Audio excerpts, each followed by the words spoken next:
Hi friends, ఈరోజు మనం chicken gravy curry ఎలా చేయాలో చూద్దాం. ముందుగా బాణలు పెట్టుకొని దాంట్లో ఆయిల్ వేసుకోవాలి. ఆయిల్ కొంచెం కాగిన తర్వాత ఆనియన్ పేస్ట్ వేసుకోవాలండి. ఆనియన్ మరీ పేస్ట్ కాకుండా కొంచెం బరకగా వేసుకోవాలి. అది కొద్దిగా వేగిన తర్వాత టమాటో బరకగా కొంచెం పేస్ట్ పట్టుకొని అది వేసుకోవాలి. అలాగే ఆ రెండు కూడా కొంచెం మగ్గిన తర్వాత ఆయిల్ బయటకు వచ్చింది. అప్పుడు మనం ఉప్పు పసుపు వేసి ఉడికించి పెట్టుకున్న చికెన్ని వేసుకోవాలి. ఎందుకు ఉడికించానంటే అండి, ఇప్పుడు మళ్ళీ కల్తీ అదంతా వస్తుందని అంటున్నారు కదా, అందుకని కొంచెం ముందుగా ఉడికించుకొని మళ్ళీ కర్రీ చేసుకుంటే బాగుంటుంది. ఇప్పుడు మనం ఆ టమాటా పేస్ట్లో ఇదంతా కూడా మగ్గించాలి ఒక 4 నిమిషాలు. అప్పుడు మళ్ళీ కొబ్బరి పేస్ట్ వేసుకోవాలండి. కొబ్బరి పేస్ట్ వేసుకొని ఆ కొబ్బరి పేస్ట్ కూడా బాగా మగ్గిన తర్వాత ఆయిల్ కొంచెం బయటకు వస్తుంటుంది. అప్పుడు మనం చికెన్ మసాలా మనం ఏ బ్రాండ్ అయినా యూజ్ చేసుకోవచ్చు, మీకు ఇష్టమైనది. అది కూడా బాగా కలుపుకొని కొంచెం వాటర్ పోసుకొని కొంచెం మూత పెట్టుకొని మగ్గించుకోవాలి.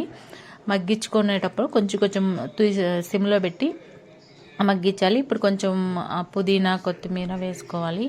పుదీనా కొత్తిమీర వేసుకొని కూడా కొంచెం సేపు మగ్గించుకోవాలండి. ఎందుకంటే సిమ్లో పెట్టి మగ్గిస్తే బాగా అది అంతా కూడా కుక్ అవుతుంది. చికెన్ ఆల్రెడీ కుక్ చేసిందే, కానీ కూడా ఇంకా బాగా కుక్ చేస్తే మనకి ఏది బాగా అవుతుంది అంటే హెల్త్ ఇష్యూస్ ఏం రాకుండా ఉంటాయి. అందుకోసం అండి. ఇప్పుడు మళ్ళీ అదంతా ఒకసారి కలుపుకొని దగ్గరికి మళ్ళీ మూత పెట్టుకొని ఉడికించుకోవాలి. సిమ్లో పెట్టి మగ్గించుకోవాలి.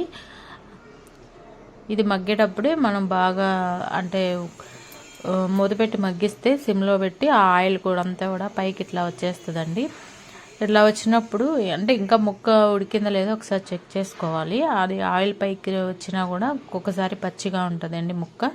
అలాంటప్పుడు ఒకసారి ముక్కని చెక్ చేసుకొని అది ఉడికిందా లేదా అనేది మనం చూసుకోవాలి.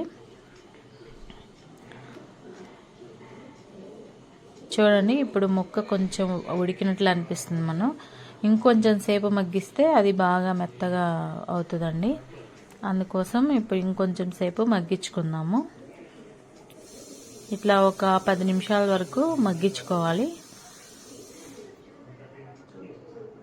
ఇంకా ఆయిల్ కొంచెం బయటికి వచ్చిందండి. ఇప్పుడు అయినా కూడా ఇంకొంచెం సేపు మగ్గించుకుంటే ఇంకా బాగా వస్తుంది మనకి.